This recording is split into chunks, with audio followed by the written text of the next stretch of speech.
Bonjour et bienvenue sur Capitol Academy. Aujourd'hui, le 10 mai 2017, nous allons nous intéresser au titre de la BVMT, le titre Carthage-Ciment.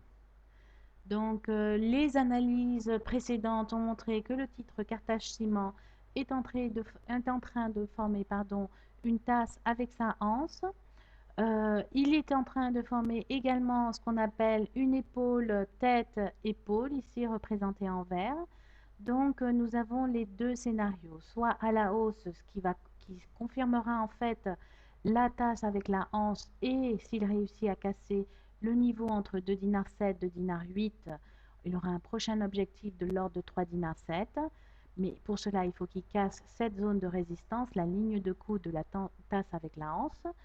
Et à la baisse, le deuxième scénario à la baisse, c'est-à-dire s'il confirme la figure de l'épaule, tête-épaule, et réussit à casser la ligne de coup, dans ce cas-là, de l'épaule, tête-épaule de l'ordre de dinar 400, et réussit à combler également le gap entre 2 dinars 3 et 2 dinars 4, ici représenté en bleu.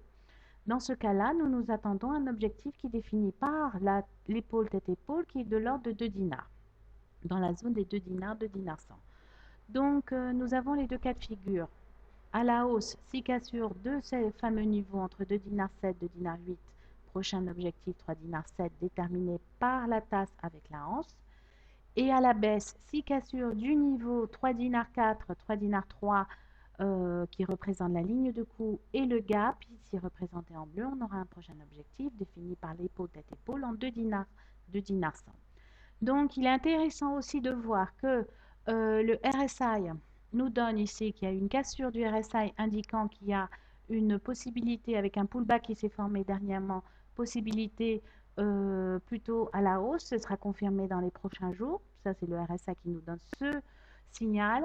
L'autre signal qui est intéressant, bon, le volume ne nous donne pas vraiment de signaux puisqu'on a une diminution des volumes, donc pas d'indication extrêmement forte de retournement à la hausse ou à la baisse. On est vraiment dans une zone d'incertitude en ce moment. L'Elder Force Index ici aussi nous donne un changement de direction du marché. On pourrait passer de la baisse vers la hausse. Ce sera confirmé dans les prochains jours. L'accumulation distribution aussi nous donne un signal possibilité de hausse, mais toujours à être confirmé. Le KST également, c'est-à-dire le No Sure Thing aussi. Vous voyez, ici, il va y avoir un croisement entre la ligne rouge et la ligne verte qui nous donnerait dans ce cas-là un signal de hausse du marché. À être confirmé demain. Donc nous surveillerons demain aussi le Money Force Index ici. Vous voyez aussi, il est toujours en tendance haussière. Donc toujours à être confirmé. On a un léger petit pullback ici en ce moment. Je vais agrandir ça comme ça vous pouvez le voir.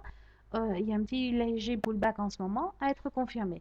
Donc tout ça, vous avez des indicateurs de volume, des indicateurs aussi du titre en lui-même, du prix, qui nous donnent une indication que les prix partiraient plutôt à la hausse, mais on est encore dans une zone d'incertitude. Tant que les prix n'auront pas cassé le niveau des 2 dinars 6, c'est-à-dire le niveau de l'épaule droite et également le niveau de la tasse avec la hanche, on ne peut pas se prononcer sur un changement de direction à la hausse. Donc, je vous remercie de votre attention et vous souhaite un excellent trading.